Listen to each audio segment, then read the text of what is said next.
In Surah Al-Kahf,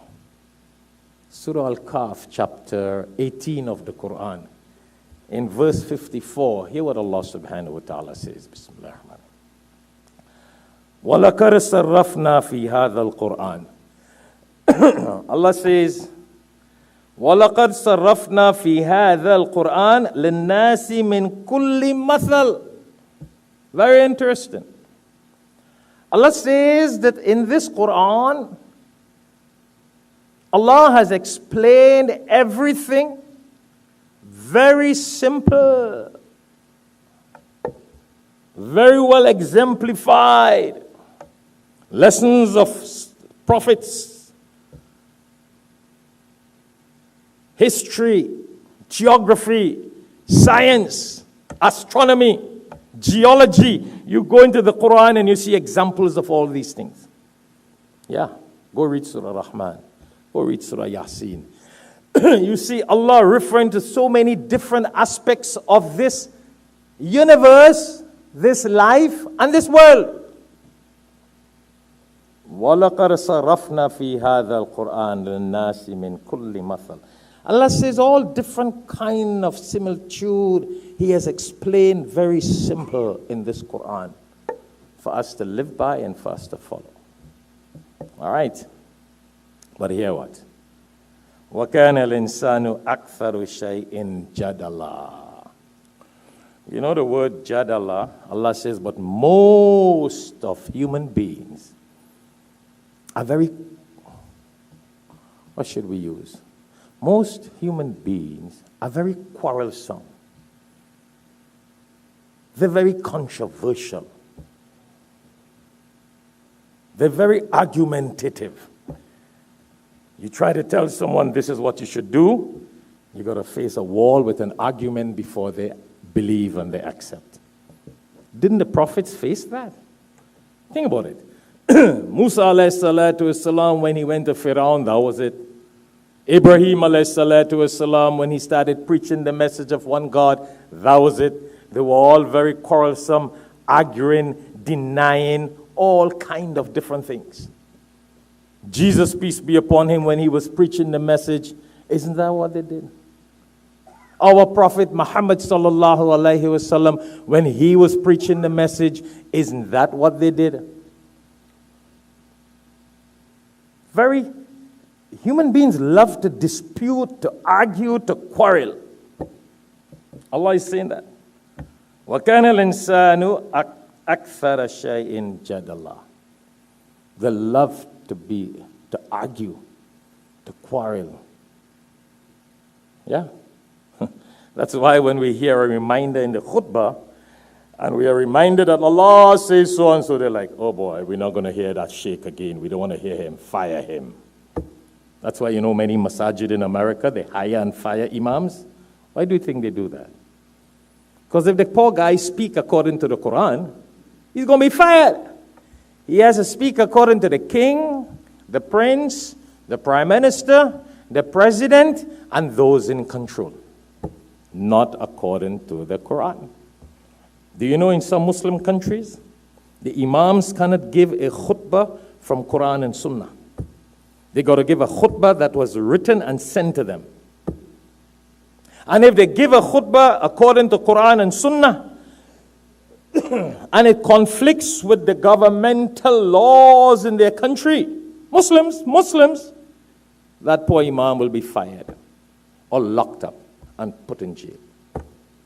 Go check it out. I'm not calling countries because this khutbah goes all over the world. All over the world. People hear this all over the world. Maybe they put a ban on visa for me to come there. See? Go check it out. I've been to all different countries all over the world, alhamdulillah. I've been all over, lectured all over. Malaysia, India, Pakistan, Bangladesh, London, Holland. You name it, we have been there, alhamdulillah.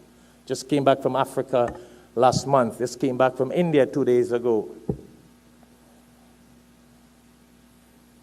Imams are not free to give khutbahs according to the Quran and Sunnah. They got to give according to the people who pay them. Yes, there are. In America, mashallah, there are many who can do that. But yet in America also, the organization, the board members, If the khutbah conflicts with their belief and their materialistic love for the dunya, and it belittles them, well, that poor imam is fired. Like how Trump fires people. Yeah, poor guy is gone. See how sad? That's very sad. Because that's the nature of human beings. And that's why a lot of people they will always remain in that ignorance. You know, alhamdulillah, I just came back from India from some lectures, did khutbah in the Jama Masjid in Manipur, very beautiful area in the mountain areas, a place many people don't go. Manipur, India, it's all the way up north. You don't even have rail stations to go there. Railway station, you got to go with train, with airplane. Alhamdulillah, there was one town that heard that we came. They follow our khutbahs here, Brother Azad. You will be amazed. Because most of the people there don't speak Urdu. They speak Manipuri or English. And they follow us here. I was amazed. The program was planned the day before. There were over 1,000 people the next evening. The people waited for me to reach the 2 hours. It was so far from where we were staying. Nice, humble people, mashallah. 1,000 people sitting there waiting for 2 hours. In America, if someone sits for 5-10 minutes, they are gone. You know, if the imam runs late here in America, well, that's it. Empty masjid, he may have to speak to. Or he's fired. Yeah. And I want our executive boards and organizations in America to hear this. We have lost our humbleness and simplicity in Islam. I know we need to be professional and on punctuality. That's a different thing.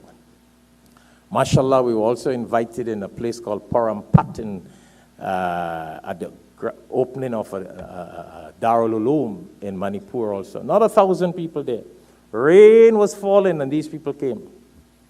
In the rain, I saw people walking in the rain. Once the rain started falling here in Pembroke Pines, one brother called me, he said, Sheikh. I say, yes. He said, the hadith says if rain is falling, you can cancel Jummah. I'm like, oh, Allah. I said, bhai, we're not in the desert. We're not where you can't walk. You got Mercedes-Benz and vehicles here that you can drive in a well-paved Pembroke Pines Boulevard and come to Jummah.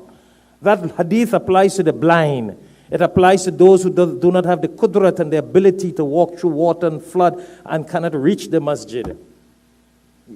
Yeah, he called right here, Florida. I'm not telling you a story online. Yeah, the law is there if you have a good, valid reason. I literally saw people walking in the rain for this program that morning.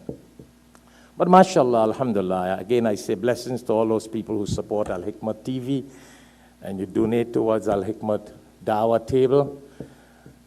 It helps reach the message all over the world. So again, you know, we have a fundraising coming up next 2 weeks, Alhikmat barbecue. So those of you who got tickets, come to the barbecue, support the dawah services. Those of you who didn't go by the dawah table after Jummah and buy some tickets or donate or sponsor towards it. We have a lot of people, alhamdulillah. We have about 1,000 people already, 1,000 boxes already confirmed for the barbecue. So we have people that support, mashallah. We have people that support. But I'm referring to those who don't. Join the bandwagon. So those of you who have not supported it, all the way in the village, thousands of people were just waiting for us, listening to this khutbah, and they wanted to hear us in that village down there. Isn't that motivating? That motivated me. Really motivated me. Lift my iman a little bit up.